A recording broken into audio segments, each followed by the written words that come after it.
प्यारे बच्चों, आज मैं आप लोगों को मध्य बिंदु का कॉन्सेप्ट समझाने जा रहा हूँ। मध्य बिंदु क्या होता है? विभाजन सूत्र जो पढ़े थे उसी से मध्य बिंदु निकलता है। और जो भी फॉर्मूला हम आपको बताए हैं वो आपको सीध करके डाल देंगे यूट्यूब पर, आप पढ़ लीजिएगा। ठीक है? कैसे सीध? हालांकि फॉर्मूला सीध करके पूछता नहीं है बोर्ड में, एग्जाम में नहीं पूछता, लेकिन हम आपको सीध करा देंगे। यहाँ पर हम मध्य बिंदु देखिए कहा कहते हैं। मध्य बिंदु का निर्देशांक x1 + x2/2 y1 + y2/2। तो मध्य बिंदु का निर्देशांक कहने का मतलब है बेटा कि इधर जितना हिस्सा उतना ही इधर हिस्सा, यानी कि एकदम बीचे बीच बिंदु। अगर मान ली कि ईंख का ये गुल्ली है तो इधर अगर 4 गुल्ली तो इधर कितना 4, इधर अगर 3 गुल्ली तो इधर 3, इधर अगर 5 गुल्ली तो इधर 5। तो अगर हम मध्य बिंदु का बात कर ले तो इधर अगर M1 है तो इधर भी कितना होगा M1 है M2। अगर M1 मान लो कि बेटा 2 हिस्सा है तो M2 भी कितना होगा। तो M1 को और M2 को दोनों को बराबर मान लेते हैं। तो M1 को मान लेते हैं कि M1 मान लेते हैं कि x है। M1 मान लेते हैं कितना x है। तो M2 भी कितना हो जाएगा x हो जाएगा कि ना हो जाएगा। अब जरा गौर से देखिएगा, M1 और M2 दोनों को होगा बराबर होगा, बराबर होगा कि ना होगा। जितना M1 उतना ही कुछ। तो इस बिंदु P का निर्देशांक अगर आपको निकालना है, अगर x आपको मानने का मन है तो x मानिए, नहीं तो y मानने का मन है तो जो मानने का मन। मान ली कि M1 मान ली कि अल्फा है, M2 भी कितना होगा। यानी मध्य बिंदु का मतलब जे हिस्सा इधर उतना ही हिस्सा। तो इसको भी निकालेंगे विभाजन सूत्र से। हम कल आपको विभाजन सूत्र बताया था। विभाजन सूत्र होता है बबनी x, विभाजन सूत्र क्या होता है mx + mx बट्टा m1 + m2, यही ना। फिर my + my बट्टा m1 + m2, यही ना। m1 m2 12 21 ये गलत है ना। अब बोर्ड पर ध्यान दीजिएगा जनाब, इसी से निकलता है मध्य बिंदु का निशान। मध्य बिंदु का निशान देखिए, मध्य बिंदु के लिए फॉर्मूला है, इसी से आएगा ये वाला।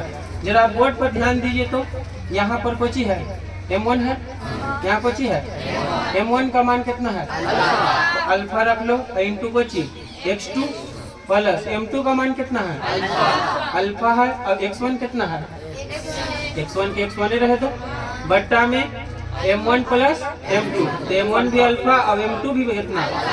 इधर बताइए M1 कितना अल्फा और y1 y2 के y2 हो गया। M2 कितना अल्फा हो गया और y1 कितना हो गया y1 हो गया। बट्टा में कितना अल्फा प्लस। कोई दिक्कत है? अब प्यारे बच्चों इसको जरा गौर से देखिए, इसमें भी अल्फा इसमें भी अल्फा कॉमन ले लो तो बच गया कोची x2 + x1 बट्टा में कोची 2 अल्फा।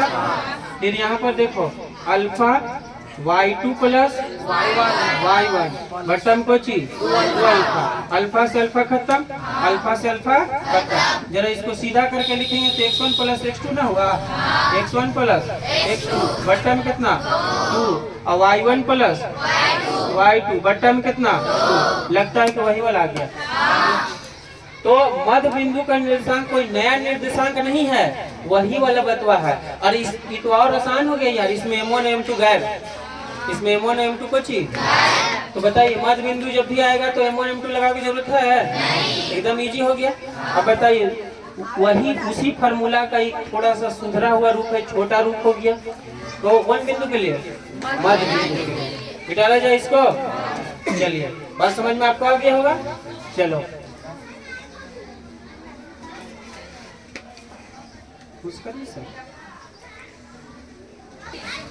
प्यारे बच्चों, क्वेश्चन नंबर 6 कहता है यदि बिंदु 1 2 4 y x 6 और कितना 3 5 इसी क्रम में लेने पर एक समांतर चतुर्भुज के शीर्ष हो तो एक और क्या ज्ञात करें। समांतर चतुर्भुज किसे कहते हैं? जिसकी दो आमने सामने की भुजा क्या हो समांतर हो, है ना। तो समांतर चतुर्भुज आप जानते होंगे, 9th क्लास में पढ़े होंगे कहीं ना कहीं, किसी न किसी टीचर से बबुआ, है ना। तो ये होता है समांतर चतुर्भुज। ये क्या होता है समांतर चतुर्भुज है, उसे कहते हैं जिसके आमने सामने की भुजा कोची हो बराबर हो और कोई भी कोण 90 डिग्री ना हो, कोई भी कोण 90 डिग्री। अच्छे, ये अच्छी बात यह है कि इनके विकर्ण एक दूसरे को कहाँ काटता है मध्य बिंदु पर काटता है। इनके विकर्ण एक दूसरे को कहाँ काटते हैं बबुआ? मध्य बिंदु पर काटता है इनके विकर्ण। इनके विकर्ण एक दूसरे को कहाँ काटता है? देखो जहाँ पर काटा है ना, यहाँ पर काटा है ना, ये कौन सी है? तो इसका नाम रख दो ए, इसका नाम बी, इसका नाम सी और इसका नाम कोची। अच्छा एक क्रम में लेना है लगातार। इन इसको ए, अब इसको बी, इसको ए, इसको बी और इसको सी और इसको डी कर दे, ऐसा नहीं ना। एक क्रम का मतलब 90 डिग्री लगातार। इस बिंदु पर काटा है तो इसको आप क्या कहिएगा? मध्य बिंदु। तो आपसे कोई पूछेगा कि एसी का मध्य बिंदु, तो एसी का मध्य बिंदु इसको अगर हम नाम दे दे तो ओ है, इसका नाम कुछ है। तो एसी का भी मध्य बिंदु ओ है और बीडी का मध्य बिंदु कौन है? ओ है। तो दोनों के मध्य बिंदु सेम है कि ना है? अच्छा इनका निर्देशांक बताइए सर। 1 और 2, इसका 4 और वाई, इसका 1 6 1 से। चलिए आप लोग कह रहे हैं तो हम लिख दे रहे हैं आपको, है ना। 1 और कितना? इसका 3 हो गया बबुआ। अब सुनिए सर क्या कहता है कि मध्य बिंदु क्या कहता है? इस क्रम में लेने पर एक समचतुर्भुज बनता है। तो एक्स वाई ज्ञात करें, कुछ ज्ञात करें, एक्स और वाई ज्ञात करें।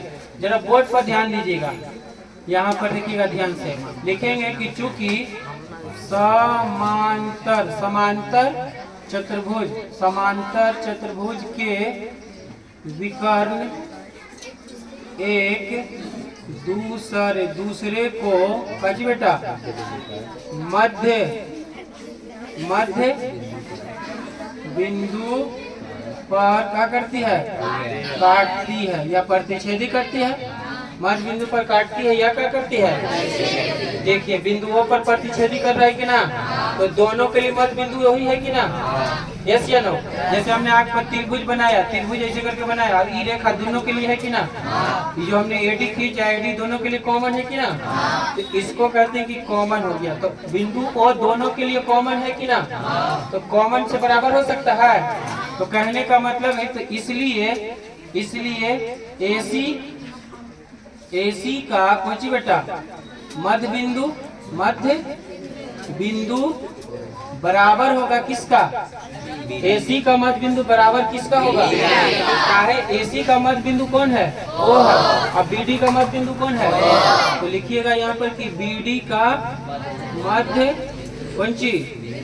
मध्य बिंदु, एसी का मध्य बिंदु और बीडी का मध्य बिंदु बराबर होगा। काहे होगा बबुआ? दोनों के लिए ही ना है, दोनों के लिए। अरे 2 लड़का है तो दोनों लड़का की मान ली कि एक तो वसीम है एक तो नसीम है, तो वसीम की भी माँ वही है, नसीम की भी माँ, तो दोनों के लिए एक ही ना माँ है जवाब वो। तो उसी तरह एसी का मध्य बिंदु, बीडी का मध्य बिंदु दोनों बराबर है कि ना है? एसी का मध्य बिंदु कौन है? ओ है। और बीडी का भी मध्य बिंदु कौन है? ओ है। तो लिख सकते हैं कि एसी का मध्य बिंदु बीडी के मध्य बिंदु बराबर है।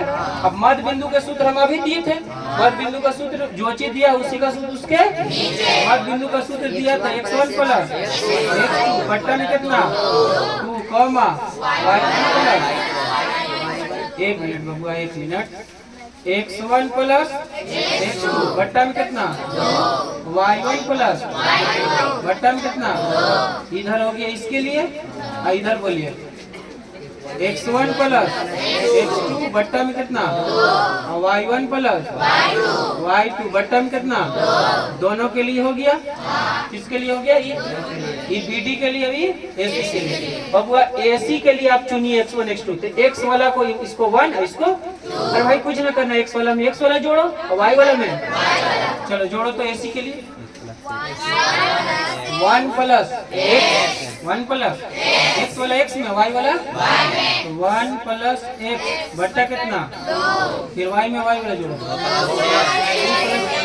2 प्लस 6 बराबर बट्टा 2। कोई दिक्कत है? इधर देखिए जनाब, x1 प्लस x2 किसके लिए?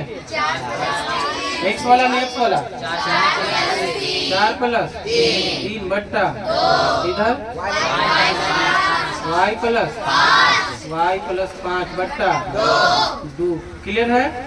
अब जनाब ये देखिए तो ये पूरा x है, ये भी कुछ है, ये y है, ये भी कुछ है। तो कल हम आपको चौथा प्रश्न बताया था कि x वाला बराबर x वाला, y वाला बराबर नहीं आया भैया, x वाला बराबर y वाला बराबर, कोई दिक्कत है?